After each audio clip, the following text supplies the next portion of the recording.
Hello hi welcome back to miracle life with Rekha Sri channel. இன்றைக்கி நம்ம இந்த வீடியோவில் பனிக்குட நீர், அதாவது உங்களோட கர்ப்ப காலத்தில் பனிக்குட நீர் வந்து குறைவாக இருக்குது அப்படின்னாலும் சரி, இல்லை பனிக்குட நீரை வந்து கரெக்டான அளவில் நம்ம மெயின்டைன் பண்ணணும் அப்படின்னா என்ன மாதிரியான விஷயங்கள் வந்து நம்ம ஃபாலோ பண்ணணும், உங்களோட ப்ரெக்னன்சி ஸ்டார்டிங்லேருந்து எந்த மாதிரியான விஷயங்கள் வந்து நீங்கள் ஃபாலோ பண்ணணும் அப்படிங்கிறத தான் இந்த வீடியோவில் பார்க்க போகிறோம்.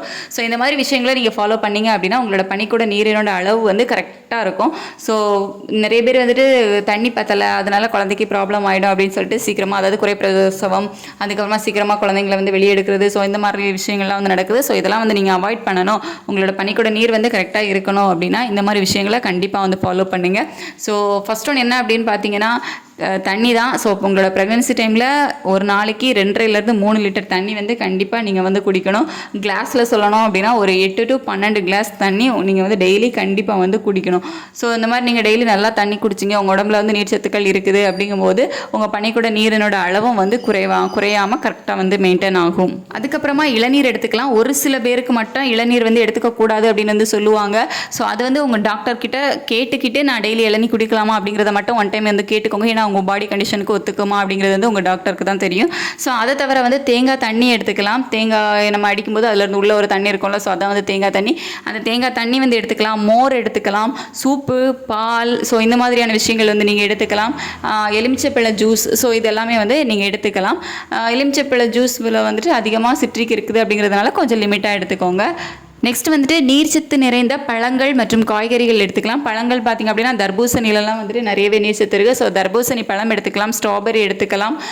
காய்கறிகளில் வெள்ளரிக்காய், தக்காளி, ஸோ இதெல்லாமே வந்து நிறைய நீர்ச்சத்து நிறைந்தது தான். ஸோ இந்த மாதிரியான காய்கறிகள் வந்து எடுத்துக்கலாம். நல்ல ஹெல்த்தியான உணவு முறைகளை வந்து நீங்கள் ஃபாலோ பண்ணுங்கள். அன்ஹெல்த்தி ஃபுட்டெல்லாம் வந்து அவாய்ட் பண்ணிடுங்க.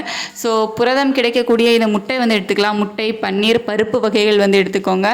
அதே மாதிரி நல்ல கொழுப்பு பார்த்திங்க அப்படின்னா இந்த முந்திரிலலாம் வந்து அதிகமாக இருக்குது. ஸோ முந்திரி எடுத்துக்கலாம், அவகடா எடுத்துக்கலாம், வேர்க்கடலையும் எடுத்துக்கலாம். ஆனால் இந்த ஜங்க் ஃபுட்டை மட்டும் அவாய்ட் பண்ணிவிடுங்க. அதாவது ஃபாஸ்ட் ஃபுட் அப்படின்னு சொல்லுவோம்ல, ஸோ வெளியில் வாங்கி சாப்பிட்றது, அன்ஹெல்த்தி ஃபுட், இதெல்லாம் வந்து கண்டிப்பாக அவாய்ட் பண்ணிவிடுங்க. உப்போட அளவையும் கொஞ்சம் குறைச்சிக்கோங்க. ஸோ இதெல்லாம் நீங்கள் கண்டிப்பாக ஃபாலோ பண்ணிங்க அப்படின்னா உங்களுக்கு பனிக்கூட நீரோட அளவும் வந்து கொஞ்சம் கரெக்டாக மெயின்டைன் ஆகும். அதுக்கப்புறமா முடிஞ்ச வரைக்கும் இடது பக்கமாக வந்து படுக்க பாருங்கள். ஃபுல்லாகவே இடது பக்கம் படுத்துட்டு இருக்கணும் அப்படிங்கிறதுல அது ரொம்ப கஷ்டம். ஸோ வலது பக்கம் படுக்கலாம். நீங்கள் வந்து இடது பக்கமாக அதிகமாக படுத்தீங்க அப்படின்னா உங்களோட கர்ப்பப்பைக்கு தேவையான ரத்த ஓட்டம் வந்து நல்லா இருக்கும். அதே மாதிரி வந்துட்டு வாக்கிங் போகிறது, ஸோ வாக்கிங் போகிறதும் உங்களோட ப்ரெக்னன்சி டைமில் ரொம்ப நல்லது. ஸ்பீடாக நடக்கணும் அப்படிங்கிறதெல்லாம் கூட கிடையாது. சும்மா கொஞ்சம் நேரம் மெதுவாக நடந்தீங்க அப்படின்னாலே வந்து ஓகே தான். ஸோ உங்களுக்கும் வந்து நைட்டு நல்லா தூக்கம் வரும், குழந்தைக்கு வந்து ரத்த ஓட்டம் நல்லா இருக்கும், உங்களுக்கும் ரத்த ஓட்டம் வந்து நல்லா இருக்கும். ஸோ சின்ன சின்ன வாக்கிங் போகலாம், அதெல்லாம் வந்து பிரச்சனை கிடையாது. உங்களுக்கு ஏதாச்சும் பிரச்சனை இருக்குது அப்படின்னா உங்கள் டாக்டர்கிட்ட கேட்டுக்கோங்க.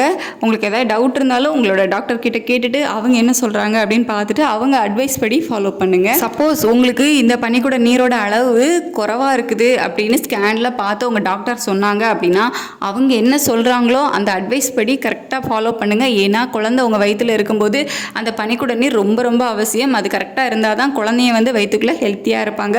ஸோ ஏதாவது ஒரு வேளை இந்த மாதிரி உங்களுக்கு பனிக்கூட நீர் வந்து பத்தலை, கம்மியாக இருக்குது அப்படின்னு சொன்னாங்கன்னா அவங்க சொல்கிற அட்வைஸ் படி கரெக்டாக நடந்துக்கோங்க. நான் வந்து இதுக்கு முன்னாடியும் வீடியோ போட்டிருக்கேன், இந்த பனிக்கூட நீர் வந்து குறைவாக இருந்தால் என்ன மாதிரியான பிரச்சனைகள் வரும், அதிகமாக இருந்தால் என்ன மாதிரியான பிரச்சனைகள் வரும் அப்படின்னு சொல்லிட்டு லிங்க் வேணா கீழே டிஸ்கிரிப்ஷனில் கொடுக்குறேன். ஏதாவது டவுட் அப்படின்னா எனக்கு கமெண்ட்டில் கேளுங்க, நான் ரிப்ளை பண்ணுறேன். பர்சனலாக கேட்கணும் அப்படின்னா மெயில் ஐடிக்கு மெயில் பண்ணுங்கள். இந்த வீடியோ உங்களுக்கு யூஸ்ஃபுல்லாக இருந்திருக்கும் அப்படின்னு நினைக்கிறேன். இவ்வளோ நேரம் இந்த வீடியோ பொறுமையாக பார்த்ததுக்கு தேங்க்யூ ஸோ மச். ஏதாவது சஜஷன் அப்படின்னா கீழே கமெண்ட் பாக்ஸில் கமெண்ட் பண்ணுங்கள். தேங்க்யூ.